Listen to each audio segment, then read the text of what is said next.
Hi friends, welcome to our channel HowToFinally. நீங்க இன்னுமே நம்ம சேனல்ல போற வீடியோஸை சப்ஸ்கிரைப் பண்ணாம பார்த்துக்கிட்டு இருந்தீங்க அப்படின்னா உடனே இந்த சப்ஸ்கிரைப் பட்டனை கிளிக் பண்ணிட்டு ஆல் அப்படிங்கிற அந்த பெல் ஐக்கானையும் நீங்க கிளிக் பண்ணிருங்க. அப்பதான் நாங்க போடுற வீடியோ எல்லாமே உங்களுக்கு நோட்டிபிகேஷன்ல வந்து சேரும். நாம இன்னைக்கு இந்த வீடியோல ரொம்பவே ஒரு இம்பார்ட்டன்ட் அண்ட் யூஸ்ஃபுல்லான இன்ஃபர்மேஷன் பற்றி தான் பார்க்க போகிறோம். அது என்ன அப்படின்னு நீங்கள் பார்த்தீங்கன்னா, நீங்கள் டிஎம்பி பேங்க்கில் ஒரு அக்கௌண்ட் வச்சுருந்தீங்க அப்படின்னா இந்த டிஎம்பி பேங்க்கினுடைய ஏடிஎம் கார்டு பின் நம்பர் நாம் எப்படி செட் பண்ணுறது அப்படிங்கிறத அந்த வீடியோவில் பார்க்க போகிறோம். அதனால் இந்த வீடியோ நீங்கள் கடைசி வரையும் ஸ்கிப் பண்ணாமல் பாருங்கள். நீங்கள் டிஎம்பி பேங்க்கில் ஒரு அக்கௌண்ட் வச்சுருந்து அதில் உங்களுடைய அக்கௌண்ட்டுக்கு ஒரு ஏடிஎம் கார்டு வாங்கியிருந்தீங்க அப்படின்னா உங்களுடைய ஏடிஎம் கார்டு புதிய ஏடிஎம் கார்டுக்கு பின் நம்பர் செட் பண்ணுறதுக்கு என்ன பண்ணணும் அப்படிங்கிறத பார்ப்போம். ஃபஸ்ட்டு உங்களுக்கு வீட்டுக்கு அந்த ஏடிஎம் கார்டை அனுப்புவாங்க.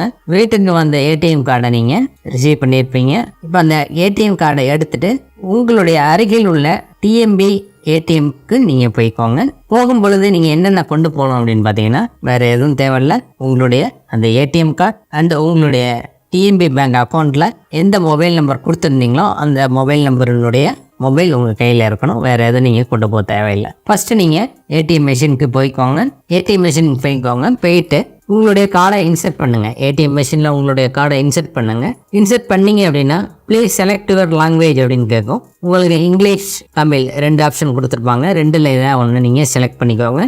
செலக்ட் பண்ணிங்க அப்படின்னா ஜஸ்ட் அடுத்த செகண்ட் உங்களுக்கு ஸ்க்ரீனில் உடனே இப்படி வந்துடும். OTP sent to your registered mobile number அப்படின்னு உங்களுக்கு ஸ்க்ரீனில் வந்துடும். நீங்கள் இங்கிலீஷோ தமிழில் தொட்ட அடுத்த செகண்ட் உங்களுக்கு இந்த மாதிரி ஒரு மெசேஜ் உங்களுடைய அந்த ஏடிஎம் மிஷினுடைய டிஸ்பிளேல காட்டும். இப்போ நீங்கள் உங்கள் மொபைலை செக் பண்ணீங்க அப்படின்னா டிஎம்பி பேங்க்லேருந்து ஒரு ஓடிபி ஒன்று வந்திருக்கும். அந்த ஓடிபியை நீங்கள் உங்களுடைய மொபைலில் எடுத்துங்க. இப்போ உங்களுடைய கார்டை வெளியே எடுக்க சொல்லும். அந்த ஏடிஎம் மிஷினில் லைட்டு பிளிங்க் ஆகிட்டே இருக்கும். உங்கள் கார்டை வெளியே எடுத்துடுங்க. எடுத்துகிட்டு அந்த ஹோம் ஸ்க்ரீன் ஏடிஎம்மில் வந்ததுக்கப்புறம் ஜஸ்ட் நீங்கள் திரும்ப உங்களுடைய கார்டை இன்சர்ட் பண்ணுங்கள். திரும்ப உங்களுடைய கார்டை இன்சர்ட் பண்ணீங்க அப்படின்னா திரும்பவும் இங்கிலீஷா தமிழா அப்படின்னு செலக்ட் பண்ண சொல்லும். நீங்கள் உங்களுடைய லாங்குவேஜ் செலக்ட் பண்ணிக்கோங்க.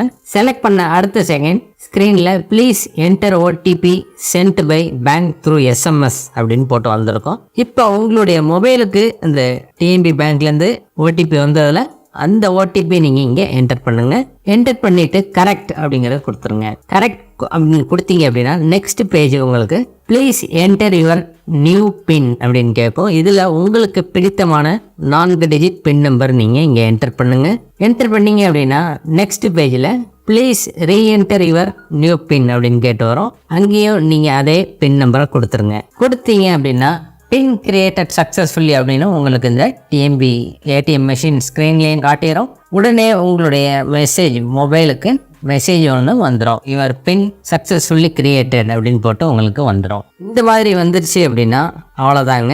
நீங்கள் உங்களுடைய டிஎம்பி ஏடிஎம் கார்டுக்கு நீங்கள் பின் நம்பர் சக்ஸஸ்ஃபுல்லாக க்ரியேட் பண்ணிட்டீங்க. அவ்வளோதான். நீங்கள் இப்போ ஏடிஎம் மிஷின் வெளியே வந்துடலாம். இனிமேல் உங்களுடைய கார்டை நீங்கள் யூஸ் பண்ண ஆரம்பிக்கலாம். இந்த தகவல் உங்களுக்கு ரொம்பவே பயனுள்ளதாக அமைஞ்சிருக்கும் நாங்கள் நம்புகிறோம். இந்த வீடியோ உங்களுக்கு பிடிச்சிருந்தது அப்படின்னா இந்த வீடியோவுக்கு ஒரு லைக் பண்ணுங்கள். இந்த வீடியோவை உங்கள் ஃப்ரெண்ட்ஸ் அண்ட் ஃபேமிலி மெம்பர்ஸ் மற்றும் நீங்கள் எது குரூப்ஸ் வச்சுருந்தாலும் அந்த குரூப்ஸுக்கு இந்த வீடியோவை ஷேர் பண்ணுங்கள். மேலும் இன்னொரு நல்ல தகவலோட இன்னொரு வீடியோ நாங்கள் உங்களை சந்திக்கிறோம். நன்றி, வணக்கம்.